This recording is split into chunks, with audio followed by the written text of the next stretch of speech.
naming itutuwid sa paningin ng karamihan.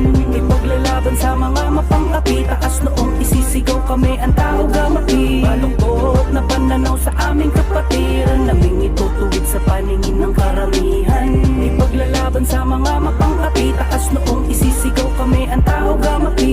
Kabilang sa kapatiran ng tao gama, mula sa mga dugong leon na pinagsama-sama. Isang malaking saludo ang mapabilang sa kapatiran, ng layunin ng bawat isa'y makatulong sa karamihan. Di kami yung mga tao na pilit nyo na binabago sa paningin at mga panghuhusga na di makatao. Alamin nyo na muna, samahan ang aming kapatiran, ituring yung gintong leon, tunapang karaniwan. Ako'y isa sa mga patunay ng mga leon, sa puso't isip